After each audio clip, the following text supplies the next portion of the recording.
My name is Darrell, and I am 35 years old. What should have been a beautiful celebration for my brother turned into the most painful day of my life. When my 12-year-old nephew Lucas stood up and said, "Buy yourself a real family next time, Uncle Mark," the room fell silent. Everyone stared, then laughed. My parents nodded in approval. I remained quiet, hiding my shattered heart. But something inside me changed forever. Before I continue my story, let me know where you are watching from in the comments below. Hit that like button and subscribe if you have ever felt like an outsider in your own family. To understand what happened that day, you need to know about my family. My older brother Robert, now 38, was always the golden child. From the moment he was born, our parents, Harold and Martha, practically worshipped the ground he walked on. He was the star quarterback in high school, got a full scholarship to an Ivy League college, and went on to become a successful investment banker in San Francisco.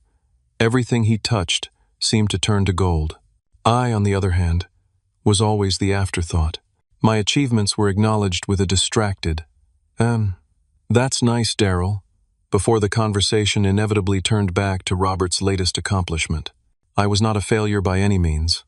I built a successful software design company from the ground up and made a comfortable living.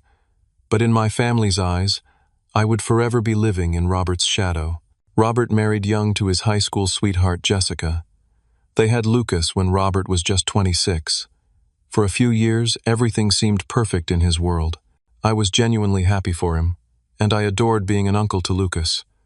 I would take him to baseball games, help him build model rockets, and spend hours teaching him how to code simple games. Those were good days, and despite the undercurrent of favoritism from my parents, I believed we were a solid family unit. Then, when Lucas was 7, the cracks began to show. Jessica caught Robert having an affair with Angela, his assistant at the bank. The divorce was messy and painful for everyone, especially Lucas.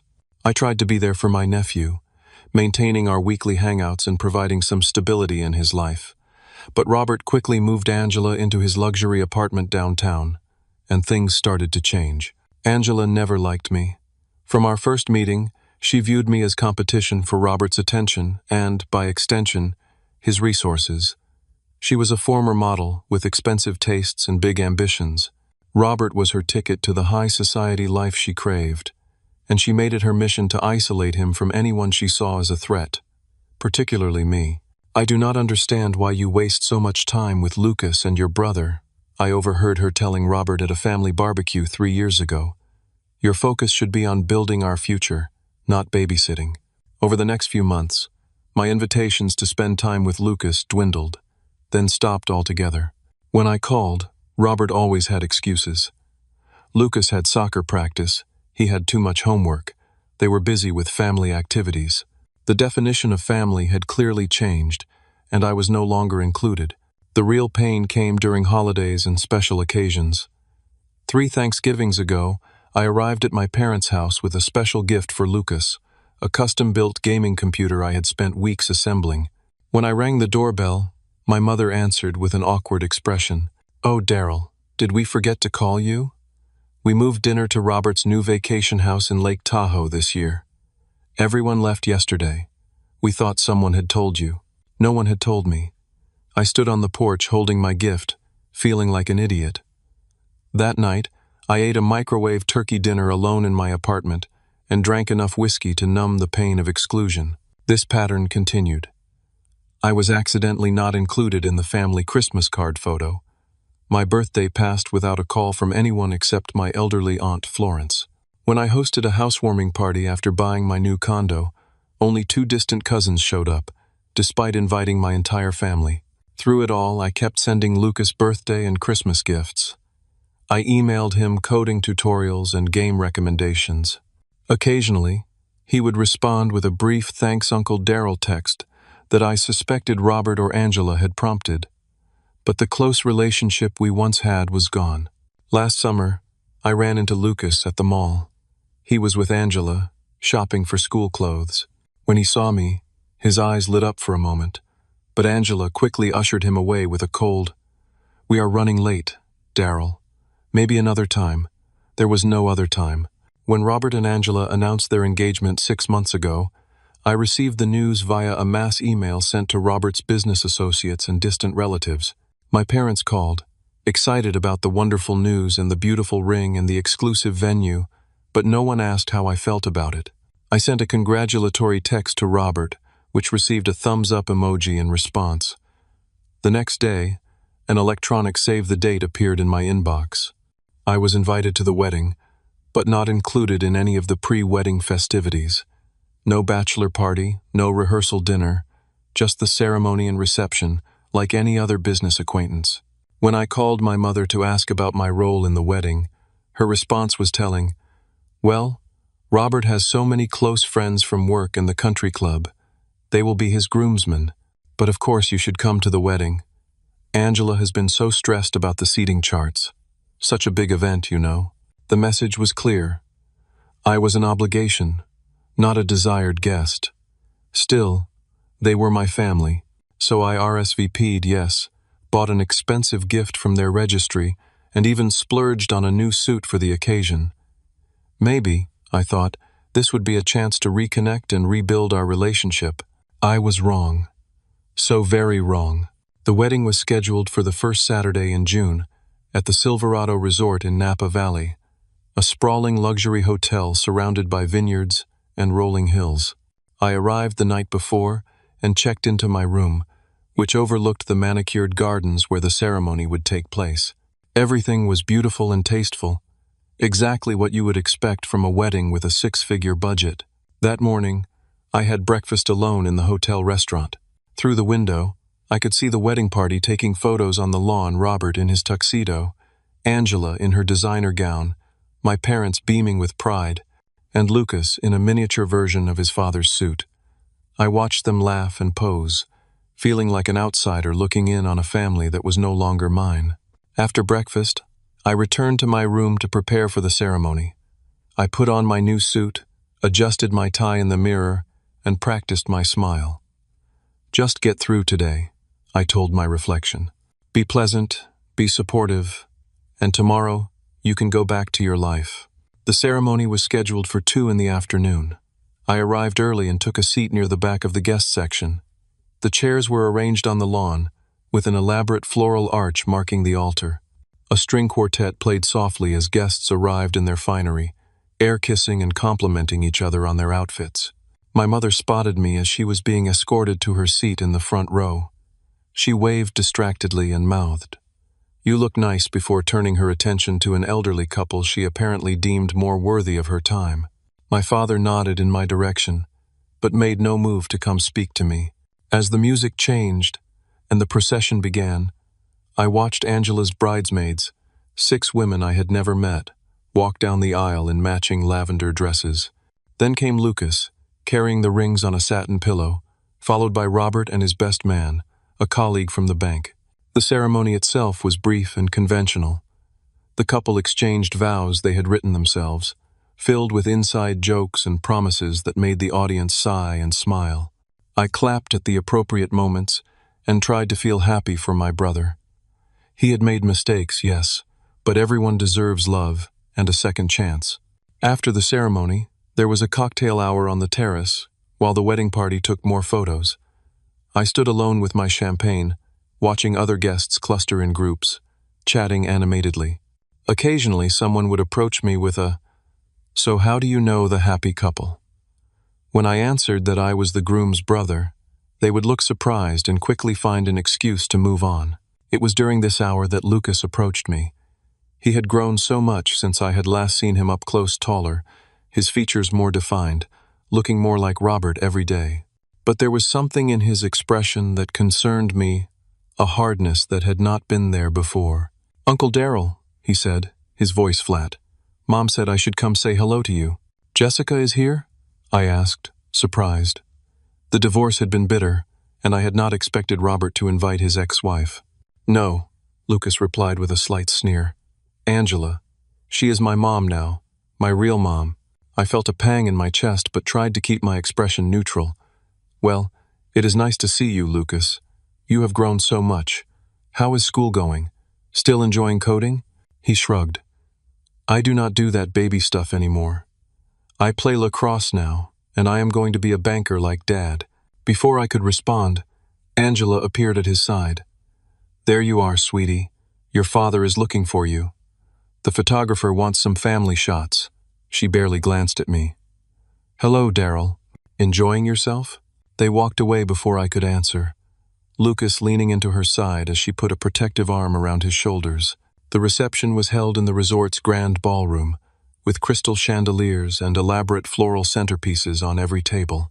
I found my name card at table 19, far from the head table where my parents, Robert, Angela, and Lucas, sat with Angela's parents in the wedding party.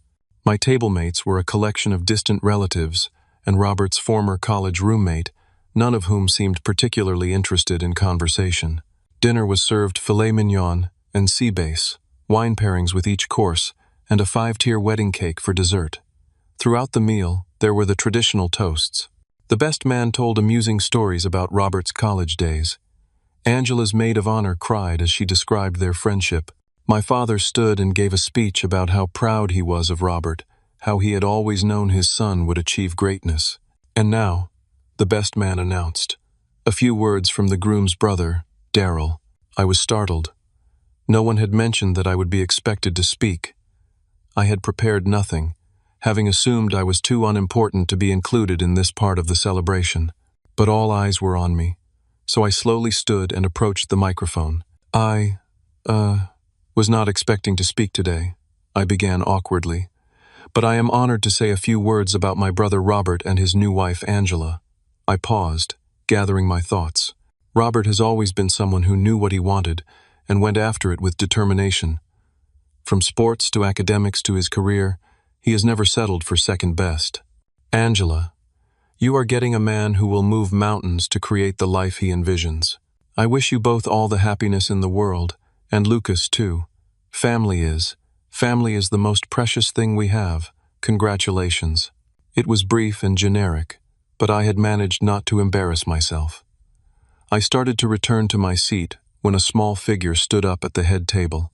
Lucas, his face flushed, stared directly at me.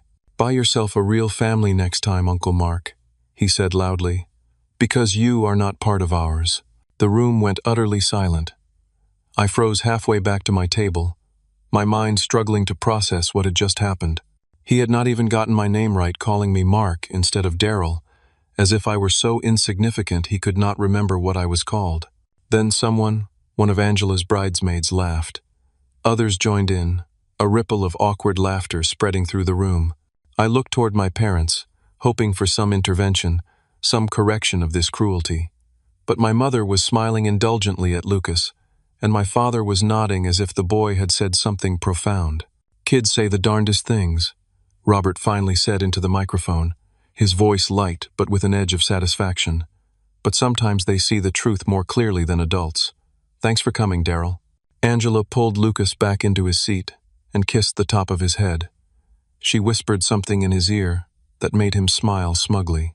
The band quickly started playing, and the moment passed as guests returned to their cake and coffee. But for me, something had broken permanently. In that moment, I saw with perfect clarity what my family truly thought of me. I was not just unloved, I was unwanted, a nuisance to be tolerated and then dismissed, and they had taught a child, a boy I had once treasured time with, to despise me too. I do not remember finishing my cake. I do not remember the first dance, or the bouquet toss, or any other wedding traditions that might have followed. All I remember is the crushing weight in my chest, the difficulty breathing, the desperate need to escape before I shattered completely in front of everyone. Somehow I made it through the next hour, sitting at my table and staring at nothing. Guests danced and laughed around me, occasionally glancing in my direction with expressions ranging from amusement to pity. Not a single person, not one came to check if I was okay, or to express disapproval at what had happened. When I felt I had stayed long enough to avoid causing another scene, I quietly slipped out of the ballroom. In the lobby, I ran into my mother, who was on her way back from the restroom. "Leaving already, Darrell?" she asked, her tone suggesting mild disappointment, but not surprise. "Yes," I managed to reply. "I have an early flight tomorrow." She nodded, adjusting her expensive shawl. It was a beautiful wedding, wasn't it? Angela's parents certainly know how to throw an event, and Lucas looked so handsome in his suit. I waited for her to mention the incident, to offer some word of comfort or apology. She said nothing. "Mom," I finally said, my voice barely audible, "did what Lucas said not bother you at all?" She waved her hand dismissively. "Oh, Darrell, he is just a boy, and you know how things have been. Difficult. Robert says he has been acting out since the engagement." It did not mean anything. "He called me by the wrong name," I said, "and said I am not part of the family." And everyone laughed. You laughed. My mother's expression hardened slightly. "Well, you have not exactly made an effort to be part of the family, have you? Always busy with your computer work. Missing Sunday dinners because of deadlines. Hardly calling unless it is a holiday. Lucas barely knows you anymore." I stared at her in disbelief. "Mom, I stopped getting invited to Sunday dinners 3 years ago. I call every week, but no one picks up. I send emails that never get answered. I have tried." "I should get back to the reception," she interrupted. "Your father will be wondering where I am. Will we see you at breakfast tomorrow? Angela's parents have arranged a lovely brunch for the out-of-town guests." "No," I said. "I do not think so." She nodded as if this confirmed something she had long suspected. "Well, have a safe trip home then." She leaned in and pecked my cheek perfunctorily before heading back to the ballroom, leaving me alone with my devastation. I returned to my hotel room, undressed mechanically, and sat on the edge of the bed in the dark. For a long time, I just breathed, trying to process the events of the day. The pain was so intense it felt physical, like a wound that would leave a permanent scar. Around midnight, I opened my laptop and began to type. First, an email to my assistant confirming that I would not be in the office on Monday as planned, and instructing her to reschedule my meetings for the week. Then an email to my real estate agent, asking him to begin looking for properties in Seattle, a city I had visited for a conference last year and enjoyed for its natural beauty and tech-friendly culture. Finally, an email to my lawyer, outlining a plan that had been forming in my mind with increasing clarity as the night progressed. I was 35 years old. For most of those years, I had been chasing the approval of people who would never give it. I had been defining myself as Robert's younger brother or Harold and Martha's less successful son. I had been accepting scraps of attention and convincing myself it was a feast. No more. That night, I made a decision not born of anger or revenge, but of self-preservation and dignity. I would no longer participate in relationships that diminished me. I would no longer beg for inclusion in a family that had made it clear I was unwanted. I would no longer waste my energy trying to win the affection of people who had shown, repeatedly and conclusively, that they were incapable of giving it. Instead, I would build a life that reflected my values. I would surround myself with people who appreciated me for who I was, not who they wished I would be. I would use my resources, my time, my money, my skills to create something meaningful, something that would allow me to look in the mirror each morning with pride. By dawn, my plan was in place. I changed my flight to the earliest available departure, packed my bags, and left the hotel without saying goodbye to anyone. As my rideshare pulled away from the resort, I looked back at the scene of my humiliation one last time. The wedding decorations were still visible on the lawn, slightly bedraggled in the morning light. A banner reading "Congratulations, Robert and Angela" fluttered in the breeze. I turned away and did not look back again. This was the last day I would define myself in relation to them. Tomorrow would be the first day of my life as simply Darrell, not a brother, not a son, not an uncle, just me, finally free to become whoever I wanted to be. The freedom was terrifying. It was also exhilarating. On the plane, I made a list of all the things I had been putting off because they did not fit into my family's expectations. Travel to Japan to study traditional woodworking, learn to sail, volunteer with a youth coding program, sell my company, and start a new venture focused on educational technology rather than corporate solutions. I would do all of these things, and I would do them for me, not to impress anyone, not to earn approval, not to secure a place at the family table, just for the simple joy of living authentically As the plane climbed through the clouds, I felt a weight lifting from my shoulders.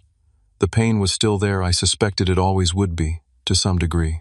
But alongside it was something new and unfamiliar. Hope. Hope for a future I would build with my own hands, on my own terms. I closed my eyes and, for the first time in as long as I could remember, I slept peacefully. 2 weeks after the wedding, I closed on a modest but charming house in the Ballard neighborhood of Seattle.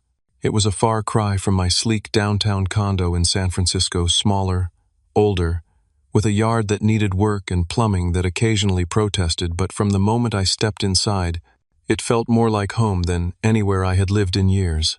The house sat 3 blocks from Puget Sound, close enough that I could hear seagulls in the morning and smell the salt air when the wind was right.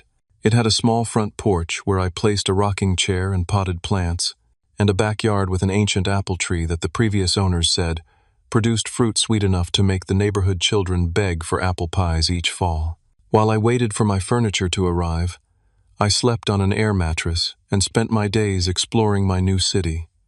Seattle welcomed me with its coffee shops and bookstores, its farmers markets and ferry rides. I introduced myself to neighbors, without mentioning my family or my past, just as Darrell, the new guy on Seaview Avenue. It was refreshing to be known only for myself, with no comparisons or expectations attached. My next-door neighbors, Michael and Sarah, invited me over for dinner my first week in the neighborhood. They were both professors at the University of Washington. He taught environmental science.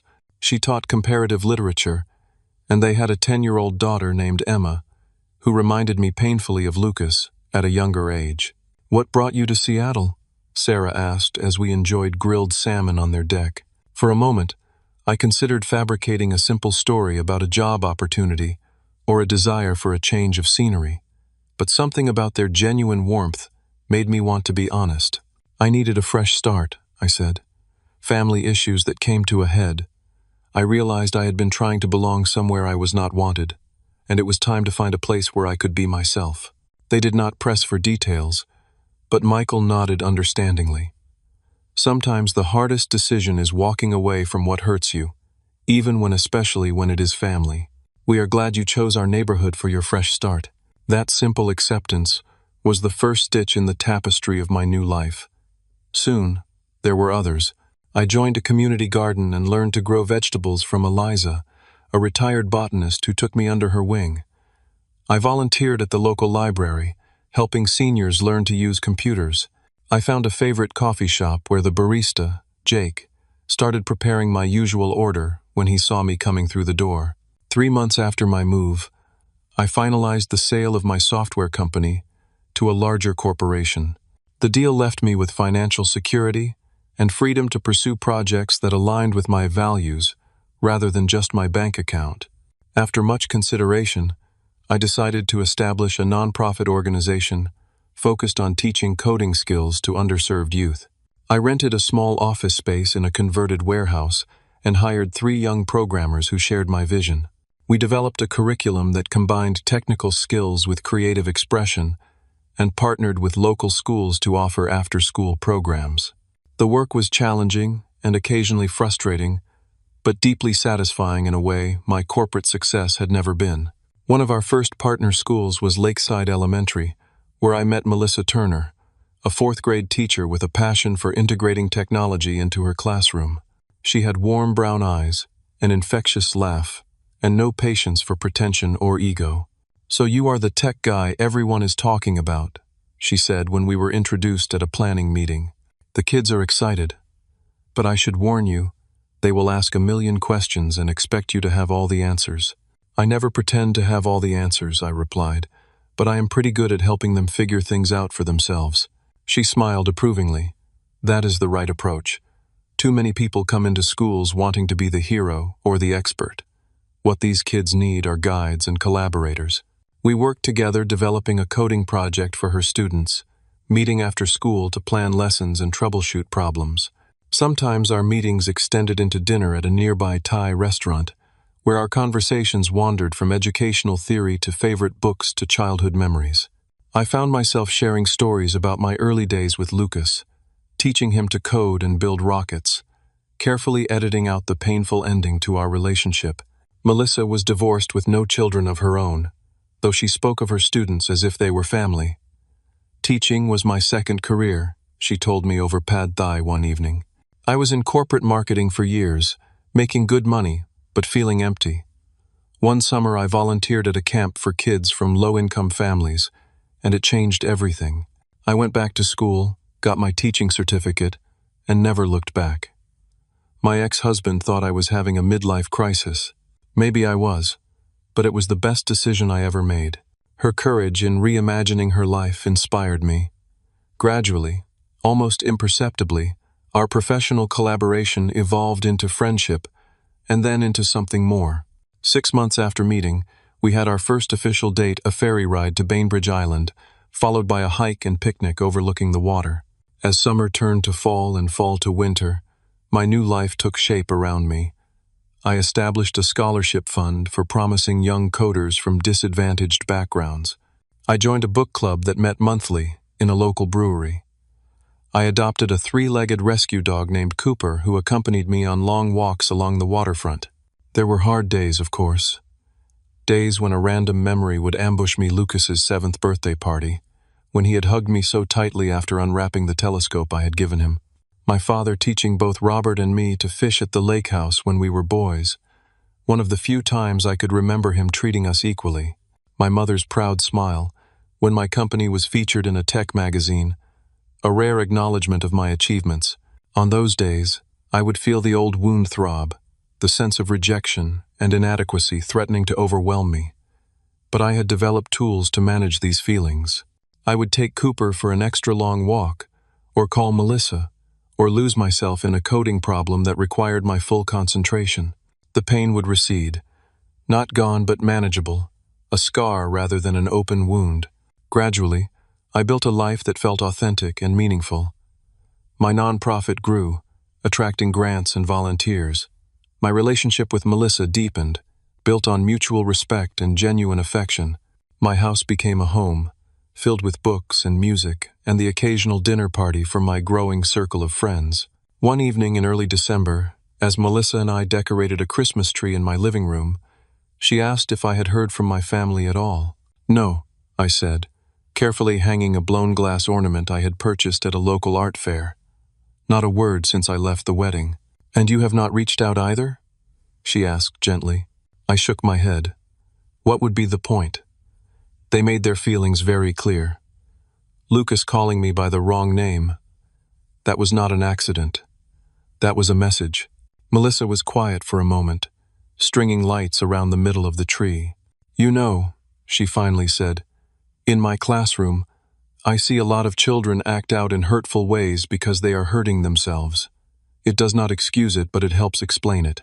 Lucas is 12, not 5, I replied, more sharply than I intended. And my brother and parents are adults who should know better. They watched him humiliate me, and they applauded it. You are right, she conceded. I am not defending them. What they did was cruel and wrong. I just wonder sometimes if you might find some closure by telling them how their actions affected you. Not for their sake, but for yours. I considered her words. Maybe someday, I said. But not yet. I am still learning how to live without their approval. I am still discovering who I am outside of their shadow.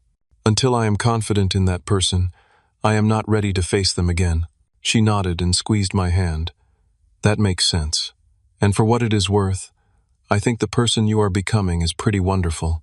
That night, after Melissa went home, I sat looking at my Christmas tree, the first I had ever decorated entirely to my own taste, without considering anyone else's preferences or traditions. It was eclectic and imperfect, with ornaments that reflected my new life rather than my history. And it was beautiful. As Cooper snored softly at my feet, I realized I was happy, not the fleeting happiness of external validation or achievement, but a deeper contentment that came from living in alignment with my values. I was building something real and sustainable, a life that honored who I truly was, not who others wanted me to be. Little did I know that my newfound peace was about to be disrupted in ways I never could have anticipated. The first email arrived on a Tuesday morning in February, 8 months after the wedding. I was at my office, reviewing a grant proposal with my team, when my phone buzzed with a notification. Seeing my brother's name in my inbox gave me such a jolt that I excused myself and stepped into the hallway to read it. Subject: Need to talk. Darrell, I know we have not spoken since the wedding. Things are difficult here, very difficult. Could you please call me when you get a chance? It is important. Robert. The message was uncharacteristically brief and direct. No niceties, no small talk, not even a proper greeting or closing. Just a request, or rather, a demand for contact. I slipped the phone back into my pocket without replying, and returned to the meeting. Later, I showed the email to Melissa over dinner. Are you going to call him? She asked, studying my face. I twirled pasta around my fork, considering. I do not know. Part of me wants to ignore it completely. Another part is curious about what could be so important that he would reach out after all this time. And a small childish part of me wants to respond with, "Who is this?" Just to see how he would react. She smiled at that. I would not judge you for any of those responses. What does your gut tell you? My gut tells me that whatever is going on, it is not about me or our relationship. It is about something Robert needs. He never contacts me unless he wants something. The next day brought 3 missed calls from my parents' number and another email, this one from my mother. Darrell, we have been trying to reach you. Your brother is in a very difficult situation and needs your help. Please call us as soon as you can. This is a family emergency. Mom. Again, I did not respond. The phrase family emergency stuck in my throat like a fishbone. 8 months ago, they had stood by smiling, while a child publicly declared I was not part of the family. Now, suddenly, there was a family emergency that somehow involved me. The third communication came that same evening, a text from an unknown number that turned out to be Lucas. Uncle Darrell, it is Lucas. Dad said to text you. Things are really bad here. Angela left and Dad lost his job, and Grandma and Grandpa are really worried. I am sorry about what I said at the wedding. Please call Dad. This one was harder to ignore. Whatever was happening, it was affecting Lucas, who was still a child despite his role in my humiliation. His apology seemed forced and strategic, rather than genuinely remorseful. But he was likely just repeating what the adults around him had instructed him to say. I showed the text to Melissa, who had come over for dinner. Sounds like the family golden boy has fallen on hard times, she observed. Do you think it is true? About him losing his job and Angela leaving? I do not know, I said. It would be easy enough to find out, though. I opened my laptop and searched for my brother's name. To my surprise, several recent news articles appeared. The headlines told a story I had not expected. Riverside Capital Partners, faces, SEC, investigation. Top executives at Riverside Capital resign amid fraud allegations. Robert Harrington, among executives, named in Riverside Capital lawsuit. I clicked through the articles, reading quickly. According to the reports, Robert's investment firm was being investigated for misrepresenting assets and misleading investors. Several top executives, including Robert, had resigned or been forced out. The company's assets were frozen pending investigation, and a class action lawsuit had been filed by angry investors. Well, I said, showing Melissa the screen, it appears to be true. Robert is in serious trouble. Over the next few days, the communications intensified. More calls, more texts, more emails, each more desperate than the last. My father called my office and left a message with my assistant. My mother somehow found Melissa's school email and sent her a message asking her to please convince Darrell to respond to his family. The most revealing message came from Robert directly, 10 days after his initial email. Darrell, I know you are getting these messages. Your assistant confirmed you are alive and well in Seattle. I do not blame you for ignoring us after what happened at the wedding. It was terrible and inexcusable. Lucas was repeating things he had heard Angela say. We should have corrected him, but I am desperate. The SEC has frozen all my accounts. Angela left when the scandal broke and filed for divorce. She is taking everything that is not already frozen. The house is in foreclosure. Lucas might have to leave his private school mid-semester. Mom and Dad loaned me most of their retirement savings last year for investment in what turned out to be fraudulent funds. They are facing financial ruin, too. I know I have no right to ask you for anything, but I am begging you to at least talk to me. If not for my sake, then for Lucas and our parents. Robert.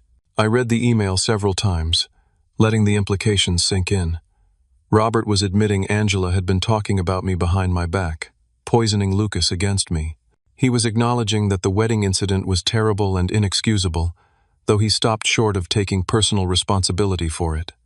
And he was confessing to taking money from our parents that he had now lost. Most importantly, he was desperate enough to humble himself by reaching out to me, the brother he had dismissed and excluded for years. I showed the email to Melissa that evening. "What do you think?" I asked. "Is this a genuine change of heart, or just desperation?" She read it carefully before responding. "I think it is mostly desperation," she said. "But that does not mean there is not some genuine regret mixed in. People often need to hit rock bottom before they can see the damage they have caused. So you think I should respond?" She handed the phone back to me. "That depends on what you want, Darrell. You have built a beautiful new life here. You are doing meaningful work. You are happy. You do not owe them anything. But ignoring them completely does not seem like something the Darrell I know would do. Not because they deserve your help, but because that is not who you are. You have always been the one who takes the high road, even when others do not." She was right.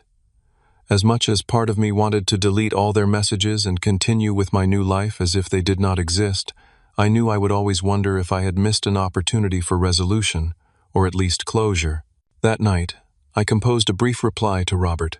"I will think about what you have shared and get back to you in a few days. In the meantime, do not contact Melissa or my workplace again." I did not promise anything, but I did not slam the door completely either. Then I spent the next several days researching. I confirmed the details of Robert's legal troubles through news sources. I checked property records and found that his house was indeed in foreclosure. I spoke with a lawyer friend about the implications of the SEC investigation and what it might mean for Robert's financial future. Everything indicated that Robert's desperate messages were based in reality. He and my parents were facing genuine financial hardship as a result of his company's fraudulent practices. Whether he was personally involved in the fraud or merely caught up in it remained unclear, but the consequences were undeniable. As I mulled over my options, I found myself thinking about Lucas. He was still just a child, caught in the middle of adult problems he had not created. He had been cruel to me at the wedding, yes, but children learn cruelty from adults. In his case, from Angela, who had now abandoned him when things got difficult, and from Robert, who had allowed and even encouraged the mistreatment of his brother. I thought about my own childhood, about growing up in Robert's shadow, always feeling less valued and less loved. I would not wish that feeling on any child, not even one who had publicly humiliated me. After much reflection, I sent Robert another message. "I have verified your situation. Before I decide whether to help, I need to know specifically what you are asking for. I also need to know that you understand why I left and why I have not been in contact. And I need to hear directly from Lucas, not a scripted apology, but his genuine thoughts." Robert's response came within minutes. "Thank you for at least considering it. What I need most urgently is help with Lucas's school tuition so he does not have to leave mid-year. The spring semester payment is due next week, $48,000. I cannot access any of my funds due to the freeze. As for why you left, I know we treated you badly for years. I let Angela isolate me from you because it was easier than standing up to her. I was jealous of your relationship with Lucas and worried you were a better influence on him than I was. At the wedding, when he said those terrible things, I should have corrected him immediately. Instead, I essentially endorsed it. I understand why you would cut us off completely after that. Lucas is sitting here with me now. I will let him respond separately about the wedding incident. No coaching from me, I promise." Shortly after, I received a message from Lucas's phone. "Uncle Darrell, this is Lucas. Dad said I should tell you how I really feel about what happened at the wedding. The truth is, I did not even know your name was Darrell back then. Angela always called you Mark when she talked about you, Like your Uncle Mark who never comes around, or your Uncle Mark who thinks he is too good for us. I thought that was your name. I only found out your real name after you left, and Dad got really upset with me. I know saying that stuff was wrong. Back then I thought it would make Angela happy, and Dad would not be mad at me anymore. He and Angela fought a lot, and sometimes it was about you. Now Angela is gone, and Dad is sad all the time, and we might lose our house. I miss my old school and my friends. I am sorry I was mean to you. Dad showed me pictures of when I was little, and you used to take me places and teach me computer stuff. I do not remember most of it, but it looked fun. If you hate me now, I understand. Lucas. The raw honesty of the message hit me hard. This was not the scripted apology I had expected, but something much more revealing, a glimpse into the dysfunctional dynamics that had shaped Lucas's behavior. Angela had been deliberately using a wrong name for me. Robert and Angela had been fighting about me, and Lucas had been caught in the middle, trying to navigate adult conflicts he could not possibly understand. And now he was paying the price for his father's mistakes. I put down my phone and went for a long walk along the waterfront with Cooper, trying to sort through my feelings. Part of me still felt the sting of humiliation from the wedding. Another part recognized the genuine distress my family was experiencing. And a third part, the part that had always tried to be the bigger person, the peacemaker, wondered if this might be an opportunity to heal old wounds. As the sun set over Puget Sound, I made my decision. 3 days later, I was working from home when Cooper's sudden barking alerted me to visitors. Looking through the front window, I saw a rental car parked at the curb and 4 people standing on my porch: Robert, Lucas, and my parents. My first instinct was anger. I had not invited them, had not even told them my address. They had shown up unannounced, invading the sanctuary I had carefully created for myself. It felt like a violation, another example of my family disregarding my boundaries. But, as I looked more closely, I saw how different they appeared from the last time I had seen them. My father, once robust and confident, seemed diminished, his shoulders hunched inside a jacket that hung loosely on his frame. My mother's carefully maintained appearance had slipped. Her hair was unstyled, her clothes wrinkled. Robert looked haggard, with dark circles under his eyes and a defeated posture, and Lucas stood slightly apart from the adults, kicking at a pebble on my walkway, looking like he wanted to be anywhere else. They had not come as conquerors or even as entitled family members. They had come as supplicants. Taking a deep breath, I opened the front door. "Hello," I said, my voice neutral. "This is unexpected." "Darrell," my father began, his voice raspy. "We know we should have called first, but we were afraid you would tell us not to come. We had to see you," my mother added. "We have been so worried. You just disappeared."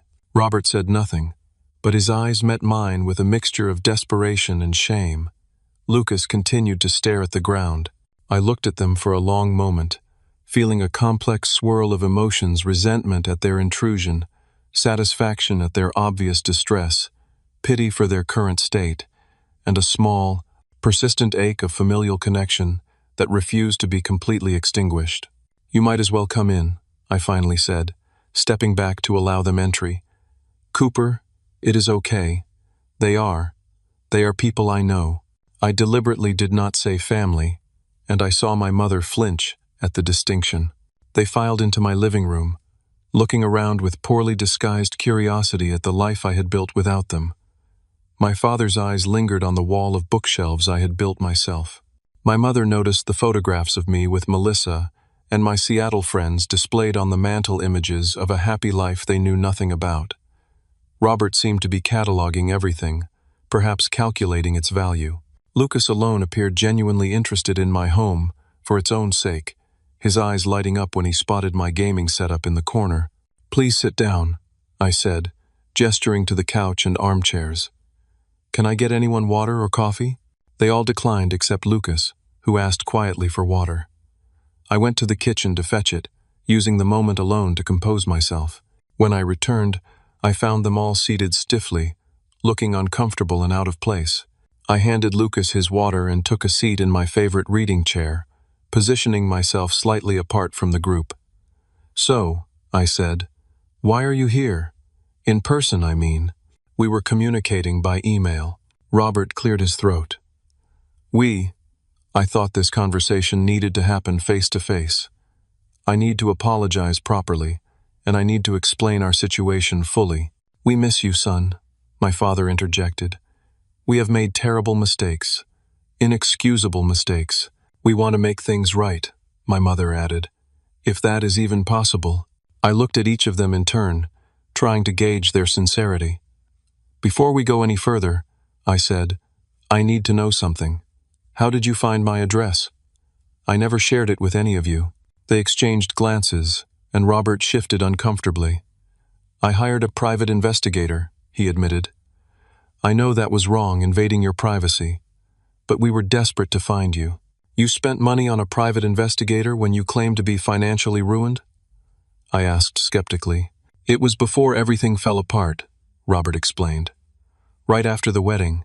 When you disappeared, I was worried, and also angry. I wanted to know where you had gone. By the time I got the information, things had changed, and I did not use it until now. I processed this revelation. Robert had been tracking me all along, not out of concern, but initially out of anger, or perhaps a desire to control. Only desperation had finally driven him to my door. I see, I said. And what exactly do you want from me now? We need your help, Darrell, my father said plainly. We have lost everything. The house, the vacation property, our savings. Robert's legal troubles mean he cannot work in finance again. Your mother and I are too old to start over. And Lucas, he glanced at the boy, Lucas deserves some stability. Financial help, you mean? I clarified. Yes, Robert admitted. But not just money. We need a family. We need you. Lucas, who had been silent until now, suddenly spoke up. I really am sorry about the wedding, Uncle Darrell. I was stupid and mean. Angela told me to say that stuff. She said it would make my dad happy. And did it make your dad happy? I asked, looking directly at Robert. Lucas looked down again. He laughed. Everyone laughed. Not everyone, I said quietly. I did not laugh. It broke my heart. The room fell silent. My mother dabbed at her eyes with a tissue. My father stared at his hands. Robert looked like he had been struck. I know, he finally said. I knew it then too. But I was so caught up in the wedding, in impressing Angela's friends, in being the center of attention, I did not want to deal with anything uncomfortable. It was easier to laugh it off than to do the right thing. And then you left. And at first I was relieved because it meant I did not have to face what had happened. By the time I realized what I had lost, you were gone. I have been gone for a long time, I said. Not just physically. You all pushed me out of the family years ago. The wedding was just the final straw. We did not realize, my mother began. Yes, you did, I interrupted firmly. You knew exactly what was happening. You chose Robert at every turn. You allowed his wife to isolate him. You excluded me from family events. You treated me like an afterthought. And when Lucas publicly humiliated me, you smiled and nodded as if he had done something clever. My words hung in the air, harsh but true. For perhaps the first time, I was speaking my truth without softening it to protect their feelings. You are right, my father said, surprising me. We favored Robert. We always did. He was our firstborn, and he seemed to need more attention, more validation. You were always so self-sufficient, so capable on your own. We told ourselves you were fine, that you did not need us the way he did. It was wrong, and I am ashamed of it now. We never meant to hurt you, my mother added tearfully. We just did not think. That is exactly it, I said. You did not think about me at all. And now you are here because you need something. If Robert's company was still successful, if Angela was still around, if everything was still perfect in your golden child's life, would you be sitting in my living room right now? Would you have ever sought me out to apologize? None of them answered. They did not need to. We all knew the truth. Lucas, who had been listening intently, suddenly stood up. I want to see your dog, he said, nodding toward Cooper, who was watching us cautiously from his bed in the corner. I welcomed the interruption. His name is Cooper. He is friendly but a bit shy with new people. You can go say hello if you want. Just move slowly and let him sniff your hand first. As Lucas crossed the room to meet Cooper, I turned back to the adults. I need to be very clear about something. I have built a good life here. I have friends who value me. I have meaningful work. I have a relationship with someone who sees and appreciates me for exactly who I am. I will not risk any of that to jump back into a family dynamic that was toxic and painful. We understand, my mother said quickly. We just want a chance to be in your life again, to make amends. And you need money, I added bluntly. Robert nodded. Yes, I will not deny that. I have lost everything, and I have dragged Mom and Dad down with me. Lucas's school has given us until the end of the week to pay his tuition, or he will have to leave. We are staying in a budget motel because we cannot afford anything else. I am out of options, Darrell. I looked over at Lucas, who was now sitting on the floor with Cooper, gently petting the dog's head. The boy looked happier than he had since arriving, a glimpse of the innocent child beneath the attitude he had displayed at the wedding. Lucas, I called, can I ask you something? He looked up, suddenly wary again. Okay, do you like your school? Is it important to you to stay there? He hesitated, glancing at his father, as if seeking permission to answer honestly. It is okay, I assured him. I want to know what you think, not what you think I want to hear. I like my friends there, he said cautiously. And the coding club is cool. My math teacher, Mr. Wilson, is helping me with a robot project. So it is important to you? He nodded. Yeah. But Dad says we cannot afford it anymore, and that is okay. I can go to a different school. I turned back to the adults. Here is what I am willing to do. I will pay Lucas's tuition directly to the school for the remainder of this academic year. That will give you time to make other arrangements for next year if necessary. I will also help you find affordable housing, not by giving you money, but by co-signing a lease if needed. And I will introduce Robert to some contacts in the tech industry who might be willing to consider him for entry-level positions, despite his financial background. Thank you, Darrell, Robert said, his voice thick with emotion. That is more than generous. I am not finished, I continued. These offers come with conditions. First, all of you will get jobs, any jobs to support yourselves. I will help with specific expenses for Lucas, but I will not provide ongoing financial support for adults capable of working.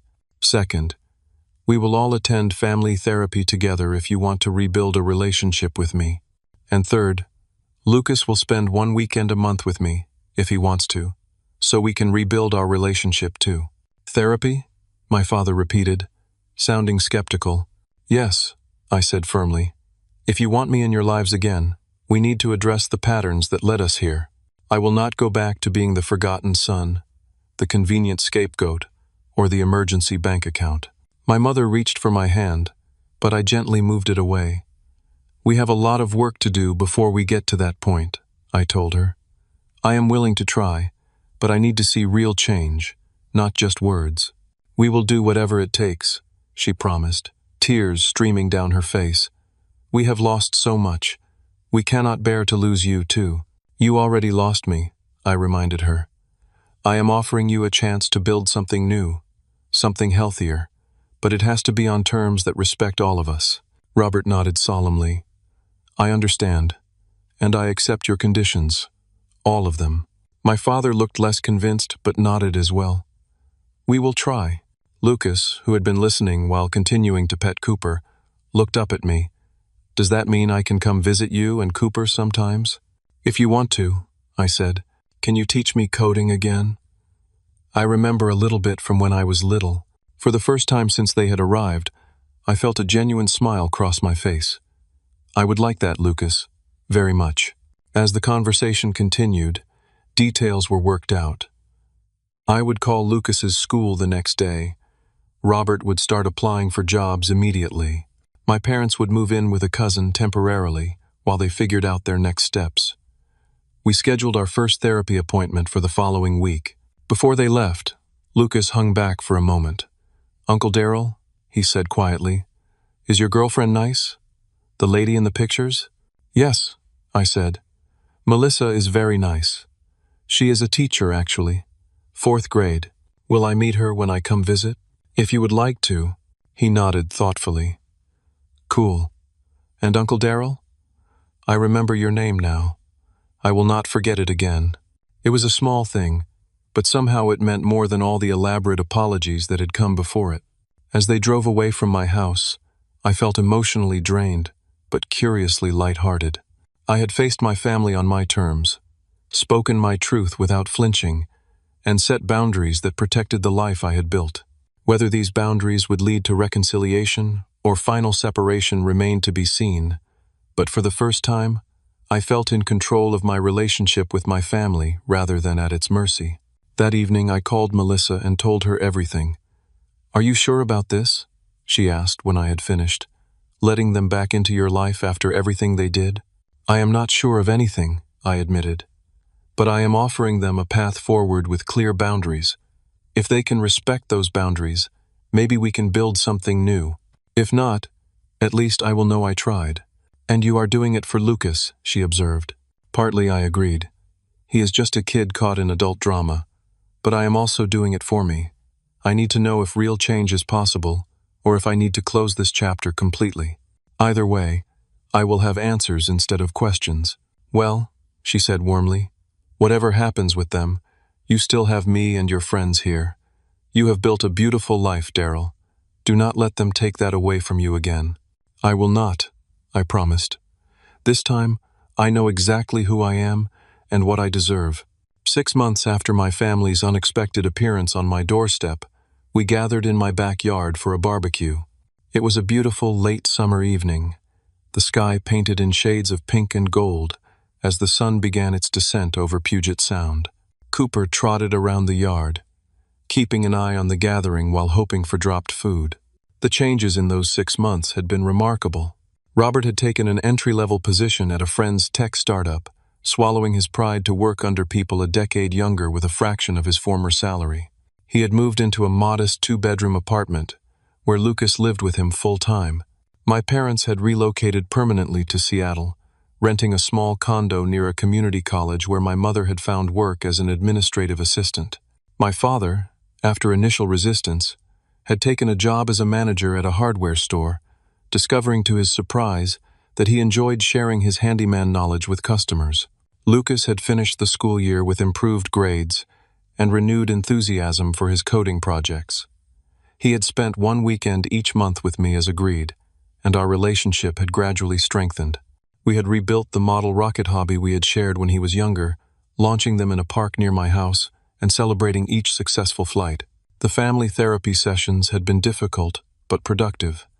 There had been tears, accusations, and painful truths spoken aloud for the first time. My parents had finally acknowledged the lifelong favoritism they had shown Robert.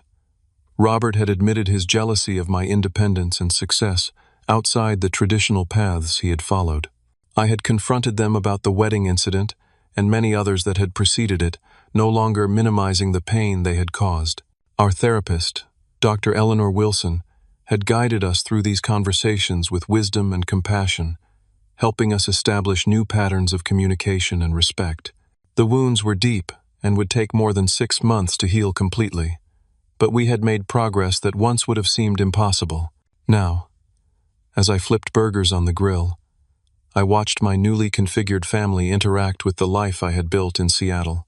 My father and Michael were discussing environmental conservation, finding unexpected common ground. My mother was helping Melissa set the picnic table, asking questions about her teaching philosophy. Robert was chatting with my friend Jake from the coffee shop, looking humbled but engaged.